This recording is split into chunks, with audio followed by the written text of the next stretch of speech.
Bonjour, chers candidats. Votre professeur, votre ami Michel Diallo,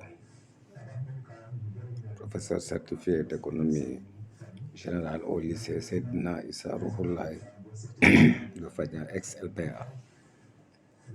Voilà, c'était toujours dans le cadre des vidéos. Je compte poursuivre. Même si j'ai accusé du retard, c'est temps-ci, je n'ai pas vraiment le temps. Mais on fera tout pour quand même épuiser le programme, Inch'Allah. Voilà, pour ceux qui me suivent, la dernière vidéo portait sur les caractéristiques du sous-développement, notamment les facteurs internes et externes. J'ai terminé par les formes de dépendance, de la dépendance commerciale, en passant par la dépendance alimentaire, la dépendance financière, la dépendance technologique, politique et culturelle. Voilà. La deuxième partie de la section sous-développement porte sur les théories explicatives du sous-développement. Quand on parle de théorie explicative du sous-développement, on fait allusion à l'ensemble des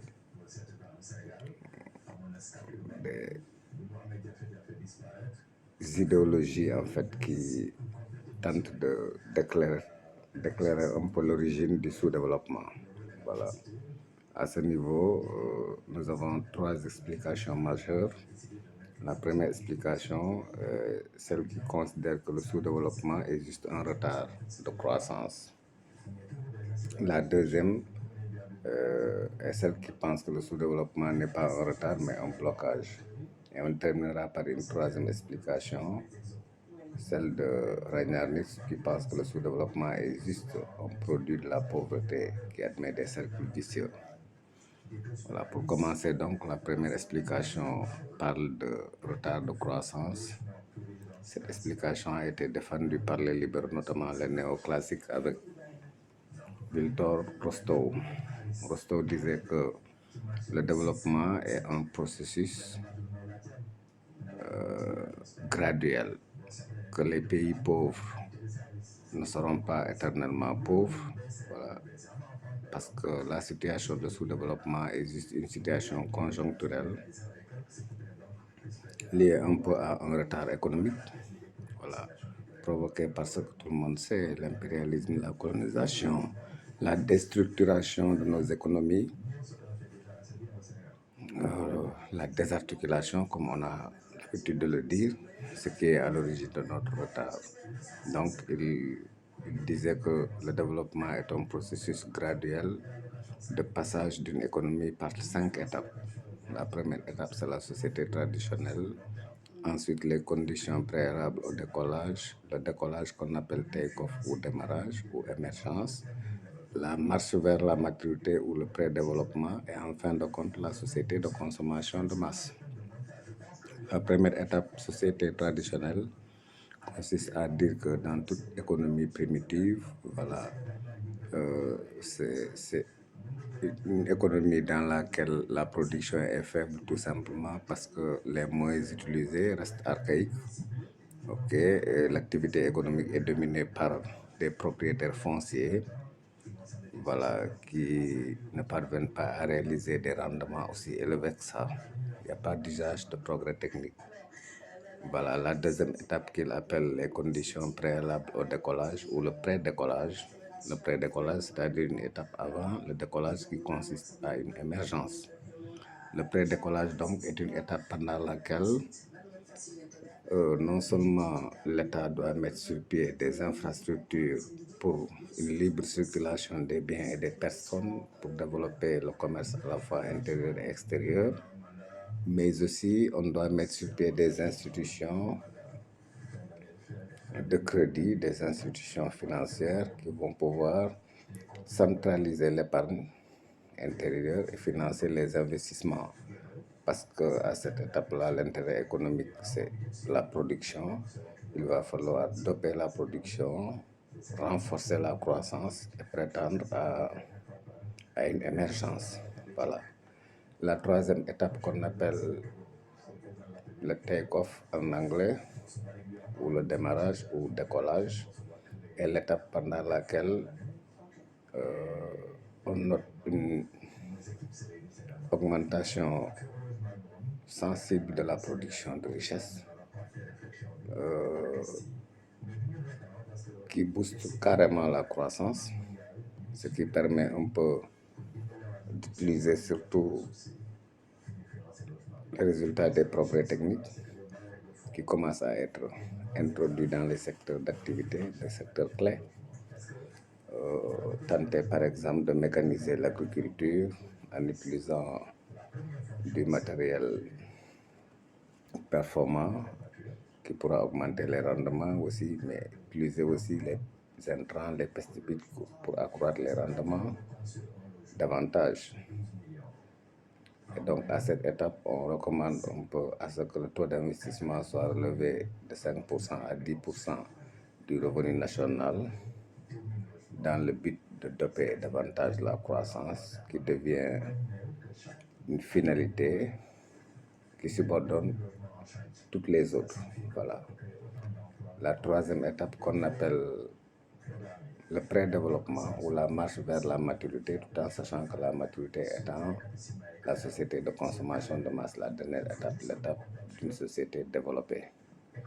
Le pré-développement donc est une étape entre l'émergence et le développement en réalité, étape pendant laquelle on doit renforcer le taux d'investissement pour consolider les acquis du décollage, mais aussi les valeurs sociales et culturelles intègrent la croissance qui devient en fait un phénomène irréversible, irrévocable. Voilà. Ça provoque une montée en puissance de la production et on assiste à une généralisation des progrès techniques dans tous les secteurs d'activité et on note aussi la tertiarisation de l'économie, le fait que les activités soient plus concentrées dans les secteurs secondaires et tertiaires surtout, au détriment du secteur primaire à cause d'une part de l'exode rural, mais aussi renforcée par les progrès techniques. Voilà. Les populations quittent généralement le monde rural pour aller en ville à la recherche de meilleures conditions, ce qui vide le secteur primaire de sa main-d'œuvre et donc réduit les activités dans ce secteur. Les activités deviennent plus concentrées dans les secteurs secondaires et tertiaires. Voilà, et la dernière étape qu'on appelle l'ère de consommation de masse ou la société de consommation de masse et la société développée, une société dans laquelle on aura une diversification. L'intérêt économique, j'allais dire, va changer parce qu'on passe d'un système de production, un système dans lequel l'objectif principal c'est d'accroître la production, de renforcer la croissance et d'améliorer sensiblement les conditions de vie. Alors que la dernière étape, l'ère de consommation, et l'objectif n'est plus la production mais la satisfaction des besoins des populations. Du coup, on note une diversification des biens, mais surtout des services. On parle même de panoplie de services. Voilà, une diversité de services pour toucher à toutes les sensibilités. Les conditions de vie deviennent améliorées. Donc, une société développée est une société dans laquelle la majeure partie des populations parviennent à subvenir à leurs besoins les plus fondamentaux. Voilà, donc pour Rostow et les libéraux, le sous-développement est juste un retard, une situation conjoncturelle que ces pays-là vont tôt ou tard dépasser. Voilà.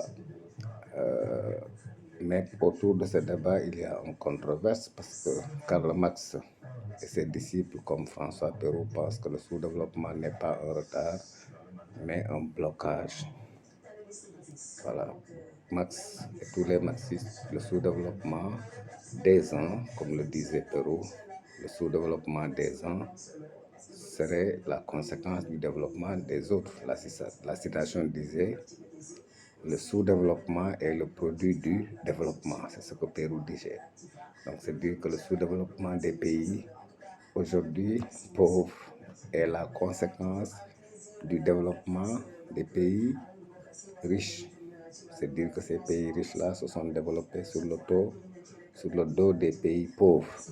Ce sont ces pays riches qui sont à l'origine aujourd'hui du sous-développement des pays pauvres.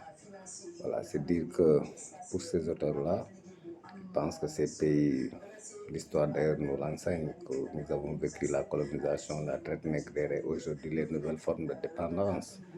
Max a décrié à maintes reprises la dépendance notamment commerciale. Il disait que le travailleur du Sud est exploité par le travailleur du Nord parce que tout simplement les pays développés exportent des produits manufacturés à forte valeur ajoutée vendus à des prix très chers, ce qui permet d'augmenter en fait d'accroître leur chiffre d'affaires, alors que les pays du Sud exportent des matières premières vendues à vil prix, des prix très bas, donc ce sont des produits à faible valeur ajoutée.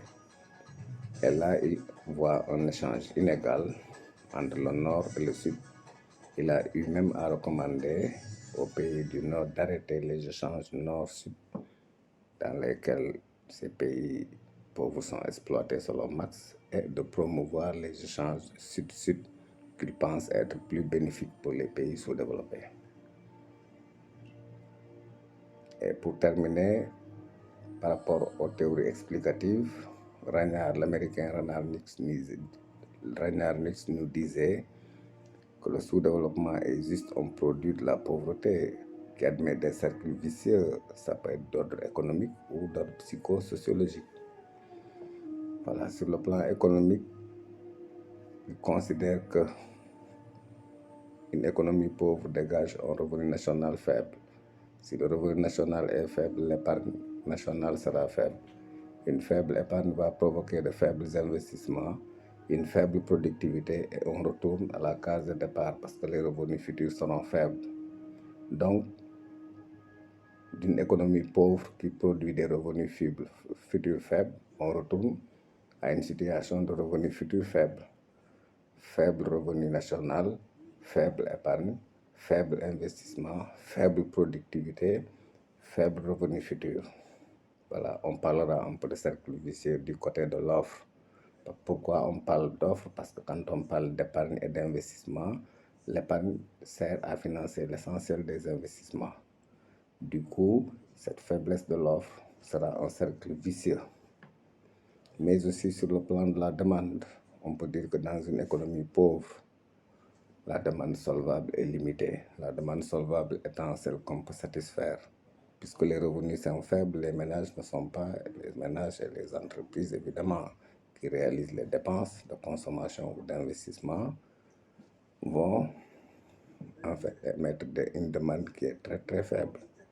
Donc si la demande est faible, les incitations à investir seront faibles. Les entreprises ne sont pas incitées à investir davantage, à produire davantage, donc à investir. Ça veut dire que donc ça va provoquer de faibles investissements. De faibles investissements vont entraîner une faible productivité. On retourne à la case de départ. Donc faible revenu, demande solvable limitée, faible incitation à investir, faible investissement, faible productivité, retour à la case de départ. On dit aussi que dans les pays pauvres, on réalise de faibles dépenses de formation et d'éducation des travailleurs, ce qui affaiblit la productivité, c'est-à-dire le rendement de ces travailleurs. Ça ne leur permet pas de gagner un revenu élevé.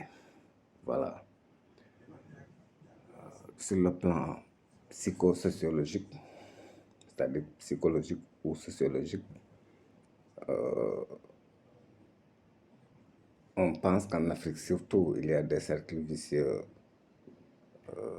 tels que le manque d'entrepreneuriat, les divisions ethniques qui limitent l'ambition nationale, les systèmes de valeurs qui sont inefficaces quand les gens font toujours en mouvement, en grève, en sitting, manifestent leur mécontentement. Voilà, ils sont prêts même à casser, surtout en Afrique, contrairement aux Asiatiques comme les Japonais qui ne vont jamais en grève. Ça, c'est un ensemble de systèmes de valeurs qui sont de nature à bloquer un peu le développement en Afrique. Contrairement en Asie, ces mêmes systèmes-là deviennent des atouts. Voilà. Mais aussi, on dit qu'en Afrique, les gens préfèrent un peu ventre plein, nègre content, comme on le dit. Les gens préfèrent la convivialité, voilà, les loisirs, la convivialité au détriment des activités de production, ce qui nous retient un peu dans la situation de pauvreté. Voilà, entre autres, en grosso modo, les trois théories explicatives du sous-développement en terminale L2. Voilà. Je vais revenir dans une autre vidéo pour terminer le chapitre avec les indicateurs de développement. Allez, bonsoir.